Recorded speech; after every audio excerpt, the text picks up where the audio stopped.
Assalamualaikum warahmatullahi wabarakatuh. Perkenalkan, saya Zahra Septiani dari kelas 1C Akuntansi dengan NIM 1102220083.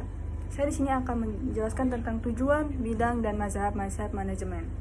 Saya akan mulai dengan pengertian tujuan manajemen, yaitu tujuan manajemen adalah untuk memperoleh hasil semaksimal mungkin dengan biaya dan usaha seminimal mungkin, dengan menggunakan seluruh aspek pendukung berupa SDM, finansial, dan aset yang telah diatur sesuai perencanaan. Dan tujuan manajemen juga ada menurut tipe-tipenya, terbagi menjadi 4 jenis, yaitu pertama, profit objectives, tujuan untuk memperoleh laba untuk pemiliknya.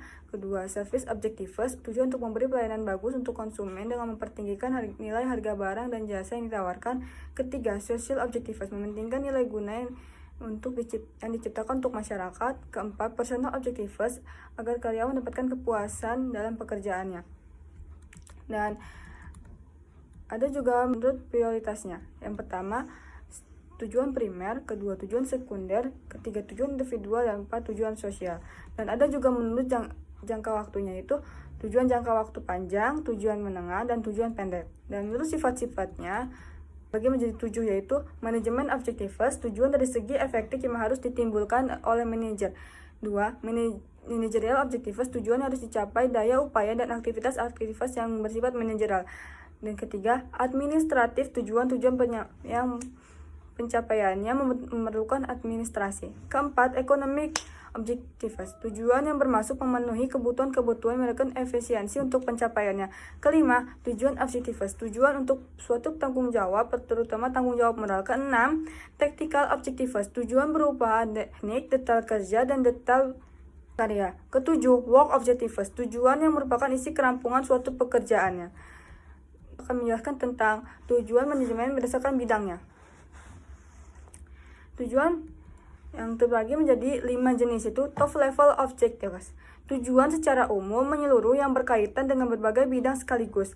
Kedua, finance objective, tujuan manajemen yang berkaitan dengan modal. Ketiga, produk objektif, tujuan manajemen yang berkaitan dengan produksi. Keempat, marketing objektif, tujuan yang berkaitan dengan bidang pemasaran. Kelima, office objektif, tujuan yang berkaitan dengan bidang ketatausahaan. Bidang manajemen yang terbagi menjadi 6. Yang pertama, manajemen sumber daya manusia unsur man. Kedua, manajemen permodalan atau pembelanjaan unsur money. Ketiga, manajemen akuntansi biaya dan unsur material. Keempat, manajemen produk unsur mensis. Kelima, manajemen pemasaran unsur market. Dan keenam, method yaitu cara-cara yang digunakan dalam usaha mencapai tujuan. Dan di sini topiknya terakhir adalah mazhab. 1. Mazhab manajemen berdasarkan kebiasaan.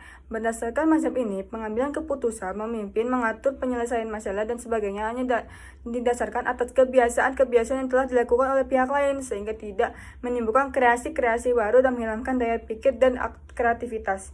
Kedua, mazhab manajemen ilmiah. Pencapaian mazhab ini yaitu relatif lebih baik karena didasarkan atas hasil analisis ilmiah dari data, informasi, situasi, dan kondisi yang dihadapi saat ini.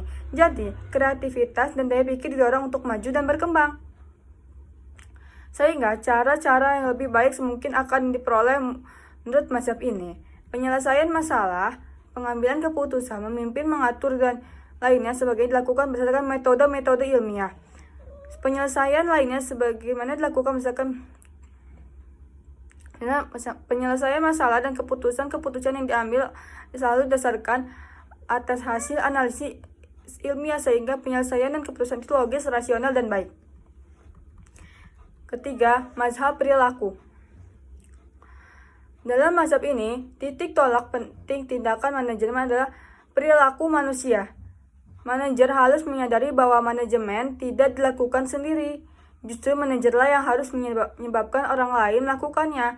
Manajer dalam melakukan wewenang kepemimpinannya harus lebih mengetahui perilaku, keinginan, dan kebutuhan para bawahannya. Keempat, mazhab sosial. Menurut mazhab ini, manajemen dianggap merupakan suatu sistem sosial dan sistem hubungan kultural. Mazhab ini berorientasi pada sosiologi dan mempersoalkan mengidentifikasi berbagai kelompok sosial maupun hubungan-hubungan kultural lainnya. Pada dasarnya, dapat dikatakan bahwa mazhab sosial menentukan interaksi dan kerja sama manusia yang secara bersama-sama membentuk suatu entitas sosial. Kelima, mazhab manajemen sistem.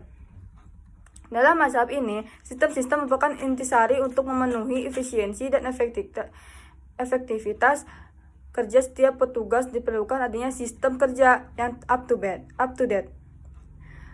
tepat guna serta sesuai dengan kondisinya. Keenam, mazhab manajemen berdasarkan keputusan.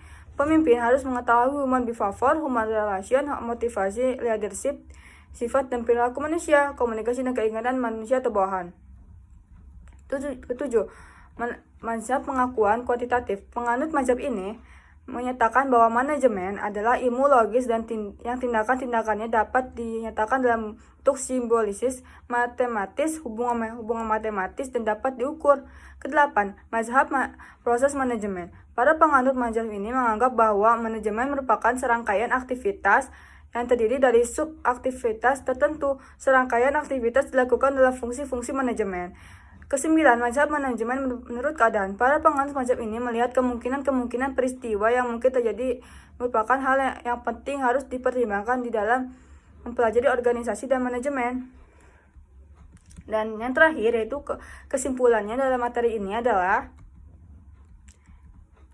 pada dasarnya serta aktivitas atau kegiatan suatu selalu mempunyai tujuan yang ingin dicapai. Tujuan individu adalah untuk memenuhi kebutuhan-kebutuhan yang berupa materi dan non-materi dari hasil kerjanya. Tujuan organisasi adalah mendapatkan laba atau pelayanan melalui proses manajemen.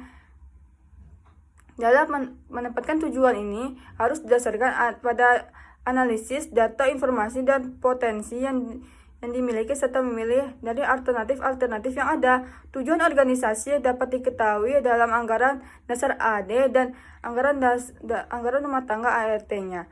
Bidang manajemen sumber daya manusia adalah mengatur hal-hal yang berkaitan dengan sumber daya manusia. Contohnya dalam perusahaan Anda perlu memperhatikan bagaimana karyawan Anda bekerja dengan baik. Bidang-bidang manajemen SDM mengatur tentang cara yang perlu dilakukan untuk membuat tenaga kerja dapat bekerja secara maksimal dan sesuai dengan tujuan yang ingin ditetapkan. Oleh karena itu, kegiatan manajemen SDM berkaitan dengan pemberian gaji, pencairan karyawan, atau pengrekrutan yang sesuai dengan kebutuhan perusahaan sampai dengan pengembangan karyawan. Setelah melihat video ini dan semoga materi yang saya sampaikan cukup jelas dan bermanfaat. Jika ada salah kata atau pelafalan yang kurang jelas, mohon dimaafkan. Sekian dari saya, terima kasih. Assalamualaikum warahmatullahi wabarakatuh.